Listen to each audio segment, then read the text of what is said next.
So why has everyone forgotten about Granny? Granny, a cult classic that once terrified players of all ages, first appeared 8 years ago, at the end of 2017. This mobile horror game left a mark on millions of hearts, but what's happening with it today? Does anyone still remember it? Are there updates or new installments? To understand why Granny has slowly faded into the shadows, let's first explore how it became a true phenomenon. How did Granny become popular? Granny burst into the gaming scene in late 2017 and instantly became a sensation. It captivated everyone, from kids hiding under their blankets with their phones to adult horror fans craving a thrill. People compared it to hits like Outlast, though it was closer to mobile horror games with puzzle elements. What set Granny apart was its simple controls, accessibility, and genuinely terrifying atmosphere, making it one of the first of its kind on mobile platforms.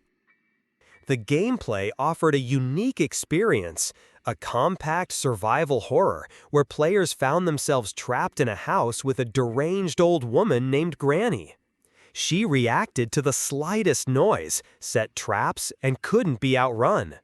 Instead, players had to find a way out by collecting items, solving puzzles, and avoiding capture. Each failure cost one of the 5 available days, forcing players to plan ahead, use hiding spots, and memorize the layout of key objects. This tense loop kept players on edge. The game's atmosphere was its trump card. Dark yet simple graphics, empty rooms, Granny's sinister footsteps, and her menacing phrases created a sense of claustrophobia and danger. Players had multiple escape routes, through the front door, a car in the basement, or secret passages, each requiring a unique strategy and set of items.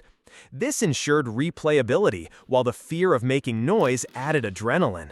But the real key to its success was that Granny was free and accessible. Millions downloaded it since it didn't require a powerful PC, unlike big-budget horror games. Granny and social media. Granny became a social media star, captivating both players and viewers. Fans invented challenges like Beat the Game Without Sound and shared their reactions in videos. Theories about Granny's past, who was she before becoming a monster, flooded forums. Her creepy smile and the house's dark secrets fueled imaginations. Regular updates kept interest alive by adding new locations and mechanics. But eventually, even the loudest hype began to fade, and players started to drift away. Why did its popularity fade? Over time, Granny lost its former glory for several reasons. Stagnant gameplay. New rooms and items were added, but the core remained the same. Hide, search, escape. Granny didn't get smarter. Her behavior was predictable, and players quickly learned her patterns. Fear turned into routine. Desensitization to horror.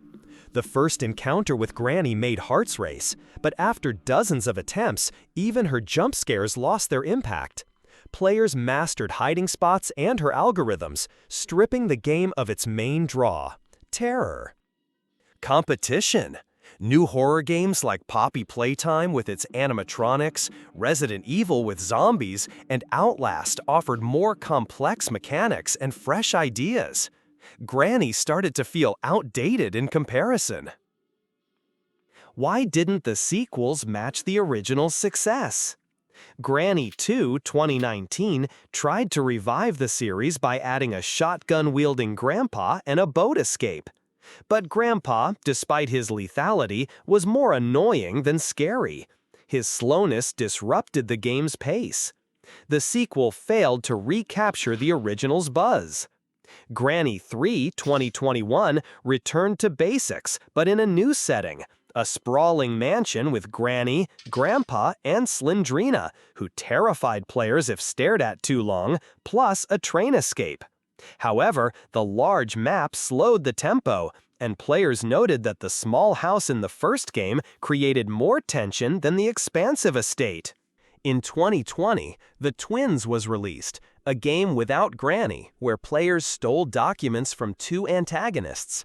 Fans demanded Granny return, and the developer caved, adding her and Grandpa. This showed how reliant the creator was on community feedback, but it didn't save the project from obscurity. Granny's influence on the horror game industry. Before Granny, mobile horror games were niche and limited. It proved that a phone game could be a full-fledged survival horror with puzzles and freedom of movement. This inspired projects like Schoolboy Runaway and Evil Nun, though none matched the original success. Granny as a social media phenomenon? What happened to the Let's Plays? Granny owed its fame to platforms like YouTube. Let's Plays, lore analysis, and challenges made it go viral. But the game's predictability and lack of new content caused viewers to shift to more modern games. A brief look at Granny's lore. Granny isn't just a crazed old woman. Her house is a torture chamber filled with blood, chains, and traps. Blind but with perfect hearing, she seems supernatural. Fans speculate she's a ghost or a cannibal who devours her victims. One theory suggests she was once a normal woman driven mad by the death of her granddaughter, Slendrina. Her connection to a cursed family hints at a dark, unresolved backstory. Why has everyone forgotten about Granny? Granny became a legend, but stagnation doomed it. Players grew accustomed to its mechanics, the fear vanished, the lore remained incomplete, and newer horror games surpassed it in every way. Is there a chance for a comeback? A potential Granny 4 would need radical changes, modern graphics, smarter enemy AI, a deeper lore, and perhaps even the option to play as Granny herself. New survival mechanics and environmental interactions could restore the tension. Granny showed that mobile horror can be terrifying, and a bold remake could revive its popularity. Conclusion: Granny is an icon of mobile horror, but stagnation and competition have pushed it into the shadows. What do you think? Does it deserve a second chance?